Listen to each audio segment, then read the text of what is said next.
Hello everyone, my name is Alex Hostel and this is Alex Talk Tuesday. So for those of you that are unfamiliar with the broadcast, Alex Talk Tuesday is an avenue for me to kind of express myself, all the things that I've learned along the way, and to share all that knowledge with you all. So I hope you all learned something today. And I talk about different topics every week that are of interest to me, and to kind of pass this along to you so that you can learn something. So the topic this week that I have for you all today is productivity hacks. So time is one of the most valuable resources that we can have, and time is the only thing that you cannot buy. Time is absolutely huge, and you cannot get it back. Once it's out there, and time is very, very crucial. So today I'm going to share with you all 5 tips on how to increase productivity and get effective time management skills so we all can be more productive, we can accomplish more within the day. So the first one is scheduling.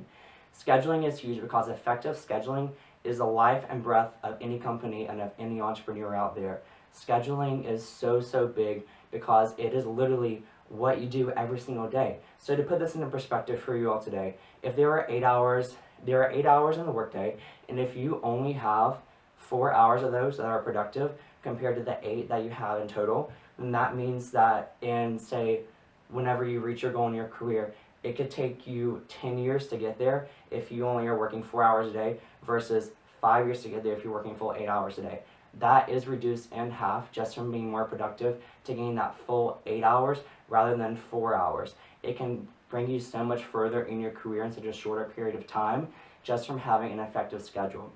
So some things that I do to kind of go off with scheduling to get more better schedules and to get more stuff in the day. The first one is I have a planner that I use, and is a 15-minute planner. I shared this with you on the past, and it's something that is very helpful, that's always helped me. The 15-minute planner allows you to schedule out in intervals every single thing you're doing in the day in 15-minute segments. So you can accomplish 4 things within an hour, and these can be rather large tasks, whether it be having a production meeting or calling a potential client or just anything that you have out there. You can schedule this in throughout your entire day, and not only will it allow you to see everything that you are doing throughout that entire day, but it will also allow you to go in and to make changes and make edits so that you can increase productivity and you can cut out wasted time or unused time. So you should plan your schedule the night before. Always plan it before you go to bed. Have something that you do where you plan every single thing that you intend on doing within that day so that you actually go out and you get it done. So plan everything, guys. Everything you can possibly think of, plan it in the schedule. Make sure you have a very good work-life balance.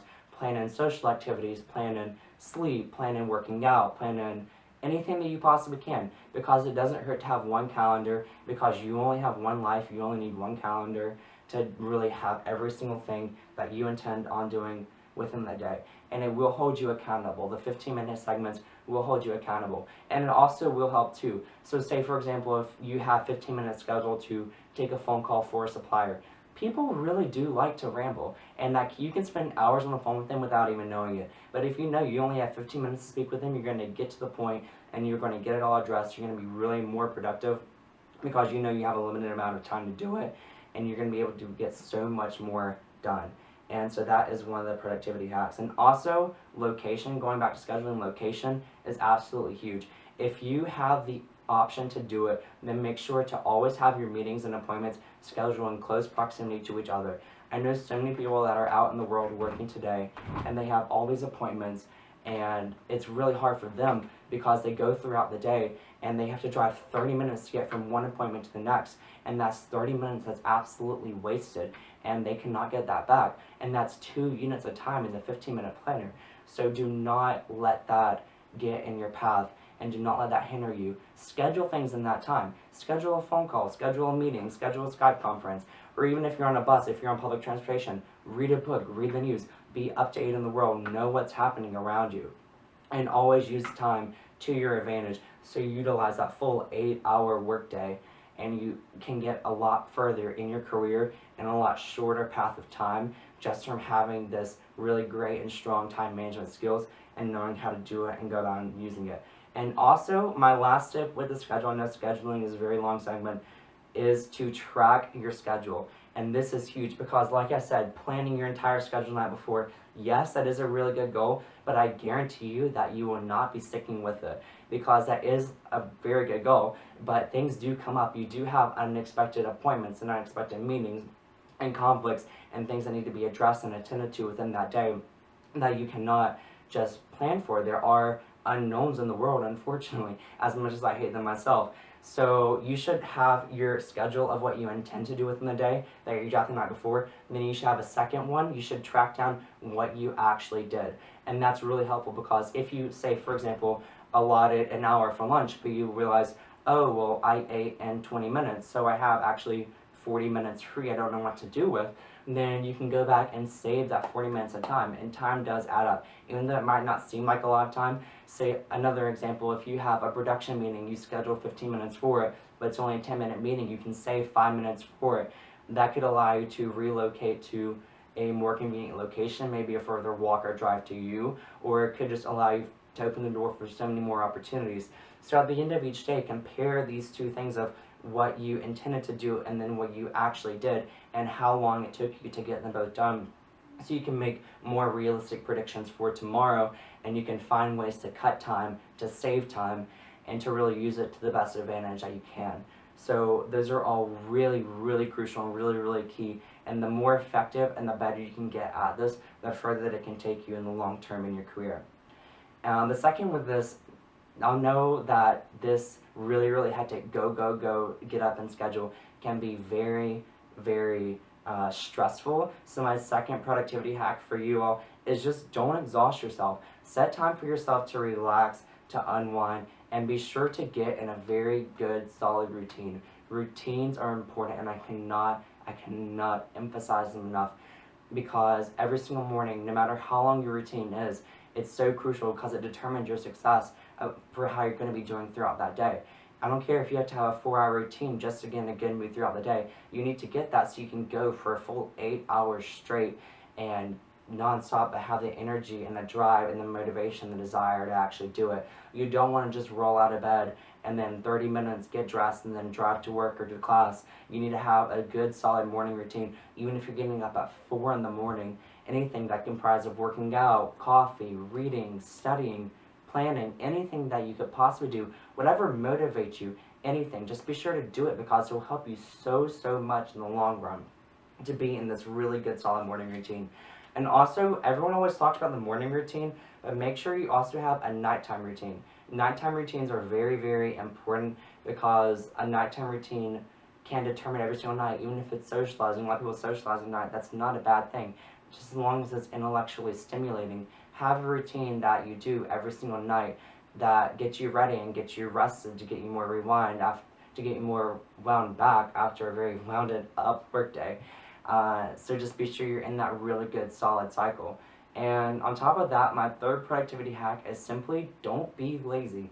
So many people nowadays I know are just so purely lazy. They just sit around all day and they do pointless things, and they just really don't, they're wasting valuable daytime hours, so just don't do that. For example, working out in the middle of the day. Although how great that sounds, you're wasting precious daytime hours. Companies are open, you can be making phone calls, you can be doing interviews. Work out in the morning or at night. Don't waste time in the middle of the day doing it. That's just one. Another one, watching pointless TV shows.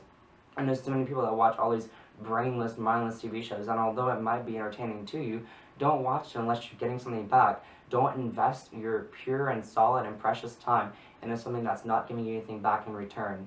And I'm not perfect in that respect. I do enjoy watching certain things, but make sure anything that you're watching is something that's always going to be giving something back to you, so that you're always getting something back that's more, something back to you to help you in the long run to get more knowledge, and always being continually learning and always be furthering your growth and your development. Even if it's just a hobby, even if it's just an interest to you, always be learning and always seek to be learning. The fourth productivity hack I have for you all today, this one is huge. It is scouting opportunity. Opportunity is out there and it awaits. All you have to do is go out and find it.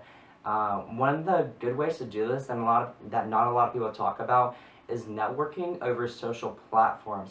And although this might sound kind of weird, platforms such as Twitter or Instagram rather than LinkedIn, it can really be huge, because these platforms, like I said, they're more of a social platform and they're not really intended for that purpose. But whenever you make that effort and you go out there and you're putting yourself out there to these platforms, then you're really getting a better response, because people see you in a different light and you're getting a new energy from these people. And if you see someone that's doing all these things that you want to be doing, why not just reach out to them? It doesn't hurt to send a direct message, to send an email, to comment on one of the posts, to tweet at them. It doesn't hurt to just send them that communication, open the door, and then receive the opportunity, hopefully. And do that for as many things as you can that are of interest to you. And then the opportunity will come, especially if you have something that you're promoting. If you already have a product, already have a business, do as much as you can to connect with other people that can potentially benefit from it, or that you can potentially work with, because it can be huge for you in the long run. Also, going off of that, if you don't really know what you're doing, but you kind of have an idea of what field you want to go into, then join Facebook groups. Groups on Facebook are huge. They are so big, and they actually are big, because you can find so many of them with so many different fields. If you're interested in photography, if you're interested in genetic engineering, if you're interested in app development, whatever you're interested in, just search that on a Facebook group and go in and join as many as you possibly can. And you'll be amazed at the amount of people that you'll find in there. A lot of them are kind of more of discussion forums, kind of more casual, but they're really good because it gives you another outlet to kind of put yourself out there and learn from these people, learn what they're doing, and then kind of feed off of that and take that more from something of your own, or to take that and potentially even work with them. So don't ever be sitting around, don't ever be wasting time doing that. Always be doing something more productive, and use these social platforms to your advantage in unconventional ways. And then once you solidify a pathway, then take concrete steps to actually get that pathway implemented and hopefully bring it into fruition. You don't ever want to just be stagnant and sitting there and saying, oh, I have all these really awesome ideas and I know I want to do it, but I just am not going to do it. No, go out there and do it. You need to actually do things, make them happen, and you'll have so much more happen in the long run. You'll receive so much back, so much more positive energy. Just since I've started doing these videos a few weeks ago, I've had so many people reach out to me saying, oh wow, this is so interesting, I love how you talked about XYZ, I'm doing this now, and blah blah. Boom, instant connection just from putting yourself out there online. And it doesn't hurt to do that in any respect that you're doing. The last one that I have for you today, the fifth productivity hack, is delegate. Delegating is huge. As I have mentioned before, delegating is always going to help you in your life, especially with the busy work. However, do not put yourself too high up on a pedestal and think that anything's below you, especially in the startup. Because whenever you're doing all the busy work in a startup, busy work, I'm referring to more of legal work, legal documents, things that no one really wants to do, you're actually learning. And you're learning so much stuff because you will know physically what your life and breath of your company is.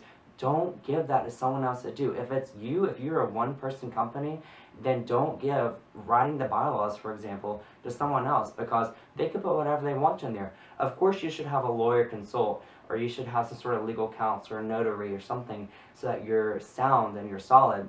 But don't give that out to someone else. When I refer to busy work, I refer to more of once you're actually well established, it's kind of more of an actual company, moving more into a mid-sized business, just busy work such as answering junk mail or whatnot, then that's the type of busy work you should delegate out. And there's two great ways to delegate that not a lot of people know about, and these are kind of more of for if you don't have that much money to actually hire people, especially in the startup, which is a big problem nowadays. Those two ways are they both are internships, but the first one, internships for credit. Every single college student wants an internship for credit because you don't have to take the class, they can just come work for you. For example, one of the most common ones is social media marketing. That is a class that a lot of people have to take, but if you're a startup, if you're a small company, reach out to the college or the university that has the students that you want to take from, and then tell them saying, hey, I want to start the social media marketing internship.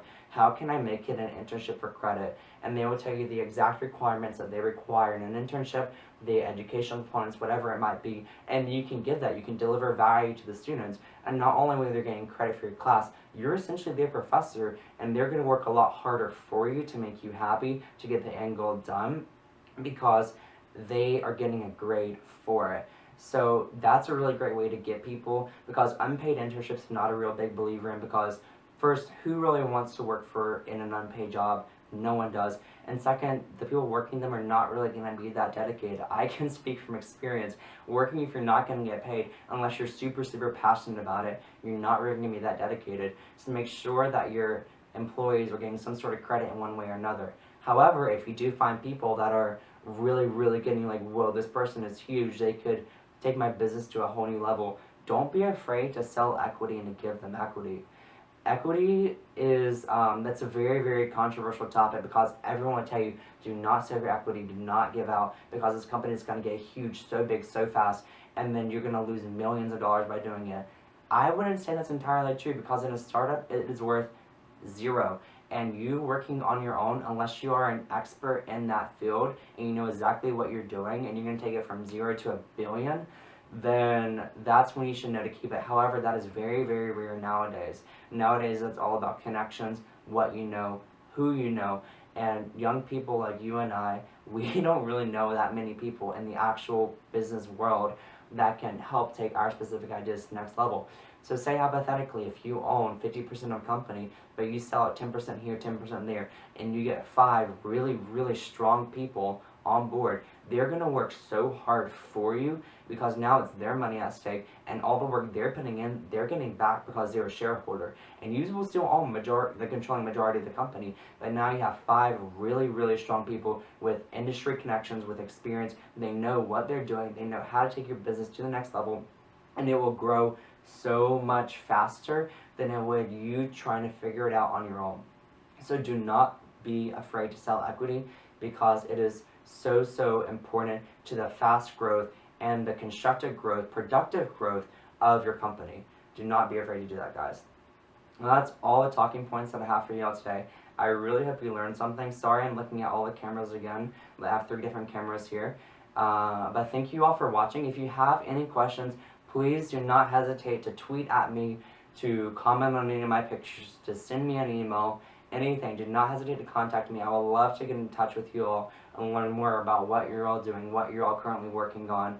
Also, please subscribe to my YouTube and my new website. The website is launched. It is alexhosteller.co. It is out there. Subscribe to it. Every single time I do an Alex Talk Tuesday, I take the footage and I write all the stuff out that I talked about. I make it into a blog form, so you'll get an email from every single one of those if you subscribe to the website along with the YouTube. So please do that. And if you have any questions, please reach out to me. I'm here as a resource. I would love to help you, to bounce ideas off of me. And also, please tweet me. Next Alex Talk Tuesday next week, I'll be answering all the questions from Twitter. This Alex Talk Tuesday, I'm currently in Nassau, Bahamas, so I don't really have that great of access. I'm actually kind of surprised the live streams are working, but I'm really glad they are. So please tweet at me, and I will be answering all of your questions next week. And thank you all for watching, and I will see you next Tuesday.